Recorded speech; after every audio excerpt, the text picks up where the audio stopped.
Bachelor స్టైల్లో టమాటా పప్పు ఎలా చేయాలో చూద్దాం. ప్రెషర్ కుక్కర్లో గ్లాసున్నర కందిపప్పు తీసుకొని శుభ్రంగా కడుక్కొని అందులో 3-4 పచ్చిమిరపకాయలు చీలికలుగా కోసుకొని, ఉల్లిపాయలు కూడా 2 చీలికలుగా కోసుకొని, 4 పెద్ద టమాటాలు వేసానండి ముక్కలుగా కోసుకొని, అందులో కొద్దిగా పసుపు, టేబుల్ స్పూన్ కారం వేసి కుక్కర్ స్టవ్ వెలిగించుకొని 4 విజిల్స్ వచ్చే వరకు చూడండి. 4 విజిల్స్ వచ్చే వరకు ఉడికించుకోండి. పప్పుని పర్ఫెక్ట్గా ఉడుకుతుంది.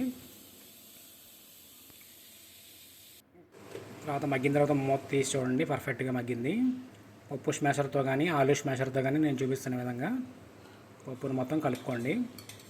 కలుపుకున్న తర్వాత ఒక గుప్పెడు కొత్తిమీర తీసుకుని అది కూడా వేసి మన టేస్ట్ తగ్గ 50 గ్రాముల చింతపండు రసం వేసానండి. 1 టేబుల్ స్పూన్ పింక్ సాల్ట్ వేసాను. మొత్తం గరిటెతో తిప్పుకోండి కింద నుంచి పైదాకా ఉప్పు కలిసేదాకా. తాలింపు బాండి పెట్టుకొని అందులో 2 table spoon oil, 2 table spoon నెయ్యి వేయండి. పప్పులో చాలా బాగుంటుంది. తాలింపు దినుసులు, ఎండుమిరపకాయలు, ఆవాలు, జీలకర్ర, కొద్దిగా మెంతులు, కరివేపాకు, ఎల్లుల్లిపాయలు అండి 10-14 ఎల్లుల్లిపాయలు వేయండి. చాలా బాగుంటుంది పప్పులో టేస్ట్. ఇంగువ వేసుకొని మొత్తం గోల్డెన్ బ్రౌన్ వచ్చే వరకు వేపుకోండి. తాలింపుని మనం పక్కన పెట్టుకున్నాం కదండి, మెదుపుకొని పప్పు అది కూడా బాండీలో వేసుకోండి.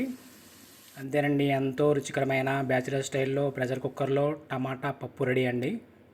ఇది వేడివేడి అన్నంలో, చపాతీలోకి, పుల్కాలకి చాలా చాలా బాగుంటుంది. నా తీరులో సింపుల్గా అయిపోతుంది. ఒకసారి ట్రై చేయండి, ఖచ్చితంగా నచ్చుతుంది.